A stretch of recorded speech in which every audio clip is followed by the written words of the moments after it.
présenter son discours. Oui, on écoute à présent le nouveau président de l'Assemblée nationale. Chers collègues députés, mesdames et messieurs, je tiens à vous exprimer ma profonde gratitude pour la confiance que vous m'accordez en m'élisant président de l'Assemblée nationale, et permettez-moi à présent de vous adresser mon premier discours.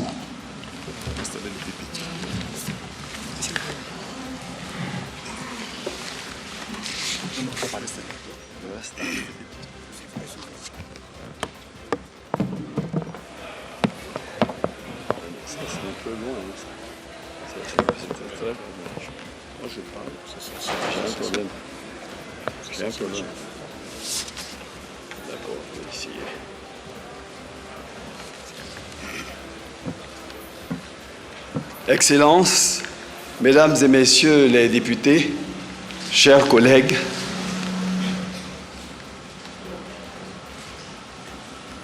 hier en fin de soirée, il m'a été indiqué que, à la suite de l'ouverture des candidatures et à la clôture de celle-ci, j'avais un adversaire. Et bien sûr, je n'avais pas encore le nom ni l'appartenance politique de cet adversaire. Mais vous savez, dans ces moments-là, on est en pleine émotion, on se pose mille questions. Et vous devez certainement voir dans ma voix que j'ai un petit rhume qui, je l'espère, n'impactera pas mon discours. C'est parce que j'ai eu un rhume subite et toute la nuit, j'ai éternué. J'ai éternué. Et dans ces moments-là, tout ce qui est enfoui dans votre subconscient survient. Ces moments de grandes émotions où des événements importants arrivent dans votre vie, où on se trouve pour la première fois de sa vie à un tel perchoir. Et je me souvenais que mon grand-père avait un problème particulier avec les éternuements. Quand il se levait le matin, si par hasard quelqu'un éternuait à sa gauche, quel que soit ce qu'il avait décidé de faire, il ne quittait pas la maison. Donc, et lui-même, quand il éternuait, il ne fallait pas qu'il éternue à sa gauche. Donc, dès que je me suis levé le matin, je surveillais mon entourage immédiat. Pour que si jamais je vois quelqu'un qui a envie d'éternuer, je me place tout de suite de s'asseoir, à ce que ça soit à ma droite. Et moi-même, pour ne pas éternuer à ma gauche, c'est un risque que je ne voulais pas prendre, je marchais avec la tête à droite. Au point où tout à l'heure, des personnes qui étaient donc des auditeurs, téléspectateurs, m'ont fait la remarque que ma cravate était penchée. Je voulais leur donc donner la raison pour laquelle la cravate était penchée. Pour revenir au sujet du jour, Excellences, Mesdames et Messieurs, chers collègues députés, c'est avec humilité, émotion et une conscience aiguë de la responsabilité qui m'incombe que je prends la parole à cet instant solennel pour la première fois en ma qualité de président de l'Assemblée nationale de Côte d'Ivoire pour la législature 2026-2030. Avant toute autre considération, il me tient à cœur d'exprimer ma profonde reconnaissance et mon infinie gratitude à son Excellence M. Alassane Ouattara, président de la République de Côte d'Ivoire.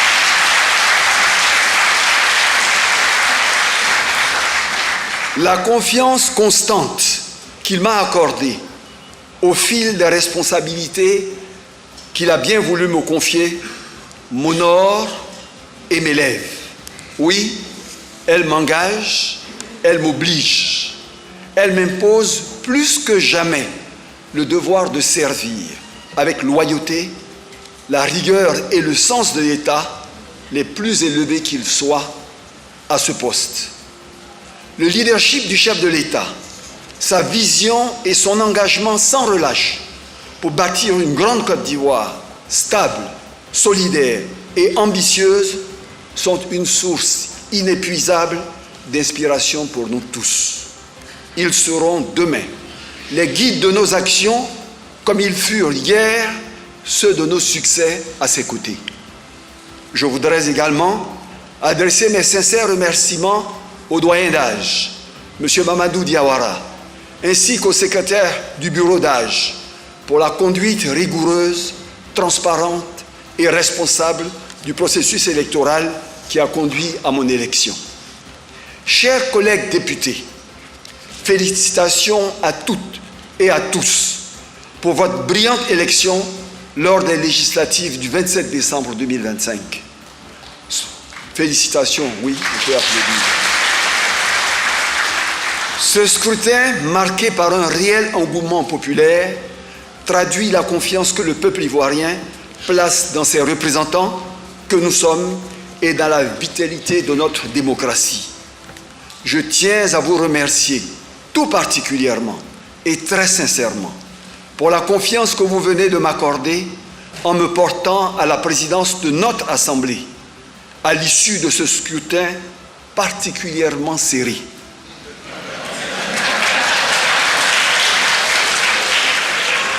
Et je voudrais, par la même occasion, féliciter mon adversaire pour cette opportunité de la preuve vivante de la démocratie au sein de notre institution. Chers collègues, cette confiance que vous avez mise en moi m'honore profondément et m'oblige à servir avec dévouement et exigence notre institution et la nation tout entière. J'associe à ces remerciements ma famille politique, le RHDP, dont le projet de société, inspiré de la vision 2030 de son Excellence, Monsieur le Président de la République, de par sa clarté, sa cohérence et son ambition pour une grande Côte d'Ivoire, a convaincu les Ivoiriens lors de l'élection présidentielle d'octobre 2025, puis lors des législatives de décembre. La très large majorité qui nous a confié au RHDP est à la fois une force claire et une immense responsabilité face au pays et face à l'histoire. Aux députés de l'opposition et aux non-inscrits, je leur dis ici, avec gravité et sincérité, que c'est dans un esprit permanent de dialogue, de respect mutuel et de responsabilité partagée que nous ferons vivre et gagner ensemble cette législature. Je salue enfin, avec toute la chaleur de mon amitié, mon prédécesseur, mon frère, le président Adama Bictogo.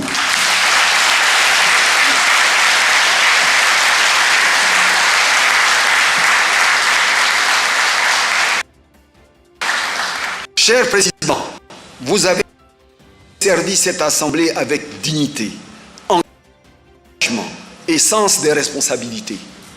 Vous laissez une institution modernisée, respectée et renforcée.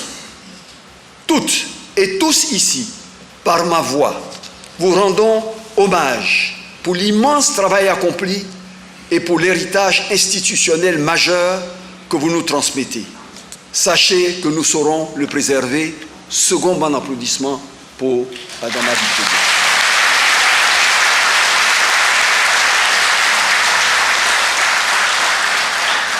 Je voudrais enfin avoir une pensée particulière pour ma famille et plus spécialement pour mon épouse, Madame Florence Hachi, dont les sacrifices constants et le soutien indéfectible m'accompagnent à chaque étape de mon engagement au service de l'État et de la nation.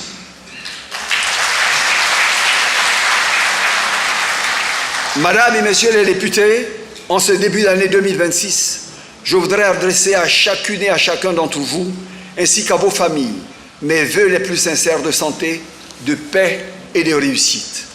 L'Assemblée nationale occupe une place éminente dans l'architecture institutionnelle de notre République, aux côtés du Sénat, avec lequel elle forme le socle du pouvoir législatif et nous impose une responsabilité. Cette responsabilité dont il faut avoir une conscience intime, permanente, est immense. Elle est immense face au peuple ivoirien, elle est immense face à l'histoire, elle est immense face à notre devoir collectif. Faire réussir la Côte d'Ivoire toujours plus vite, toujours plus haut, toujours plus fort. L'Assemblée nationale sera l'un des leviers essentiels de cette réussite. Par le vote de la loi, par l'examen et l'adoption du budget de la nation, par un dialogue exigeant et constructif avec le gouvernement, nous aurons la responsabilité de traduire la vision du président en actes concrets pour faire gagner la Côte d'Ivoire et améliorer concrètement la vie et l'avenir des Ivoiriens. Chers collègues, toutes et tous ensemble, je souhaite que nous puissions incarner une Assemblée nationale où l'on débat parfois avec vigueur, mais toujours avec rigueur, pénétré à chaque instant d'un respect absolu des convictions, des personnalités, des parcours et des esprits comme des cœurs. Une Assemblée qui fait vivre une nation de paix, fraternelle et rayonnante.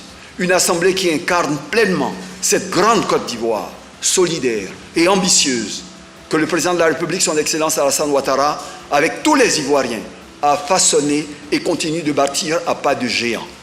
Mesdames et messieurs les députés, c'est au regard de cette responsabilité historique et conscient des attentes immenses placées en notre institution que je mesure pleinement le sens du mandat que vous venez de me confier.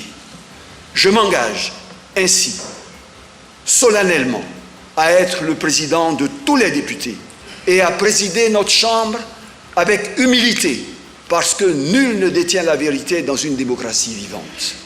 Avec écoute, parce que chaque député est le dépositaire d'une part de la souveraineté du peuple ivoirien. Avec impartialité, parce que la République l'exige et que nos institutions en tirent leur crédibilité. Avec ouverture, parce que le dialogue est la condition du progrès et la cohésion nationale. Avec exigence, enfin, parce que le peuple ivoirien attend de nous des lois utiles, des débats de qualité et des décisions à la hauteur de ses espérances. Vive l'Assemblée nationale ivoirienne, vive la République et que vive la grande Côte d'Ivoire. Je vous remercie de votre attention. Voilà, c'était à l'instant